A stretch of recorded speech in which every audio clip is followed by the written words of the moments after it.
Se você já passou pela experiência de ter uma crise de ansiedade, eu tenho certeza que muitos dos teus medos durante a crise eram sobre os sintomas que você estava apresentando.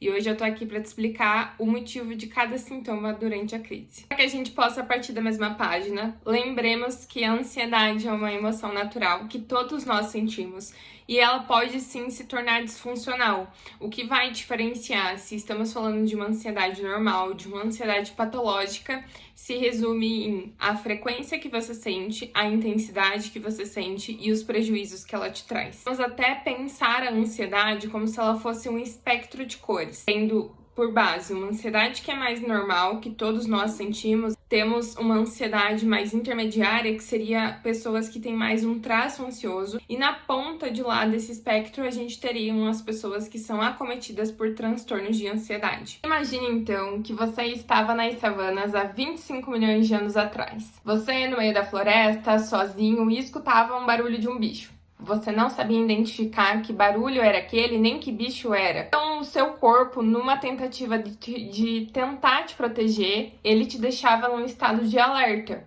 para que você pudesse ou fugir desse bicho ou lutar com ele. Esse estado de alerta é basicamente o que a gente chama hoje de ansiedade. Ela é uma emoção que evoluiu para nos ajudar a lidar com os perigos. A questão problemática hoje é que os perigos não são tão mais aparentes e os estímulos são muitos. Meio que aquilo, o cérebro sempre vai pecar pelo excesso e vai disparar a ansiedade para poder te ajudar. Só que essa área do cérebro que dispara a ansiedade é uma área que a gente pode denominar de sistema das emoções. Ele tem o nome de sistema límbico.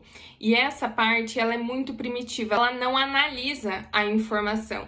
Ele só responde aos estímulos que ele identifica como perigo. Entender mais sobre isso, agora sim a gente entra na fisiologia da ansiedade. Nós temos um sistema nervoso que não depende da gente para acontecer, que é o sistema nervoso autônomo. E ele tem uma divisão entre dois sistemas, que é o sistema nervoso simpático e o sistema nervoso parasimpático. O sistema nervoso simpático é o da excitação.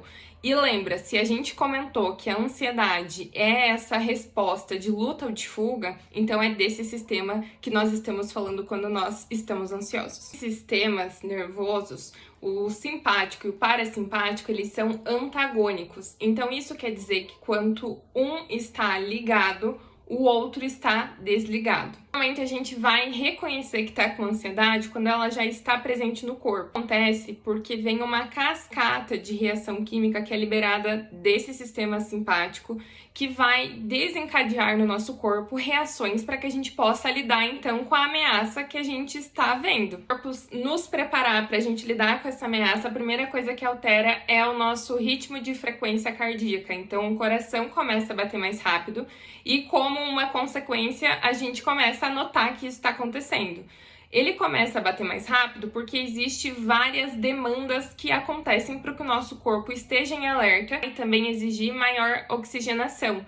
E naturalmente a gente tem uma respiração que é mais encurtada. Então, junto com o aumento da frequência cardíaca, a gente também tem aquela sensação de falta de ar. Acontece junto um redirecionamento do fluxo sanguíneo. Então, o fluxo sanguíneo sai das extremidades e ele vai para os grandes músculos, então pernas, braços, região do core.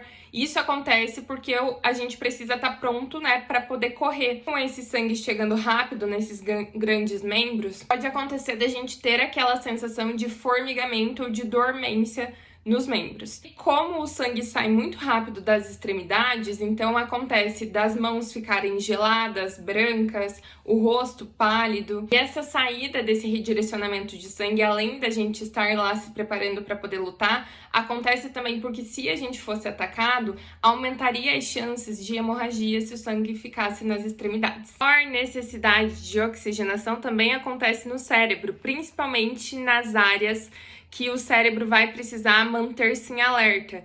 Então é meio que comum que você até possa sentir, depois de uma crise de ansiedade, aquele cansaço mental, porque isso realmente consome energia. O suor pode ser também o entendimento de quando ele acontece, da elevação da nossa temperatura para essa reação, né? Então essa regulação seria advinda com o suor. Só que além disso, o suor também teria uma função, se a gente fosse pensar lá no perigo, que é, se a gente fosse atacado, a gente conseguiria deslizar com mais facilidade. Algumas áreas que são prioritariamente atendidas na hora da distribuição ali de oxigênio e o cérebro tende transitoriamente demorar um pouquinho mais para receber. Então isso pode também dar aquela sensação de tontura. O nosso corpo está focado em enfrentar o perigo, ele acaba desligando alguns processos e sistemas que não são tão relevantes para o enfrentamento do ataque. Então isso acontece com o sistema digestivo, o nosso intestino. A dor no peito seria explicada também por uma reação de tensão muscular geral. Tudo isso que eu falei, eu espero que tenha ficado claro o entendimento de que esses sintomas eles não são perigosos, eles estão para nos ajudar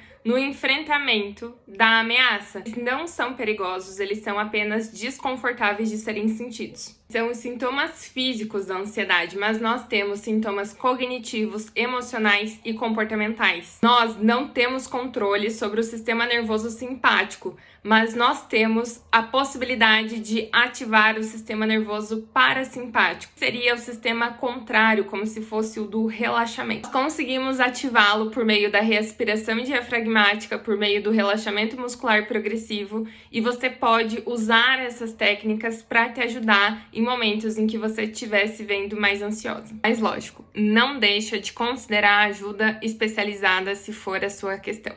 Ajuda psicológica e ou psiquiátrica.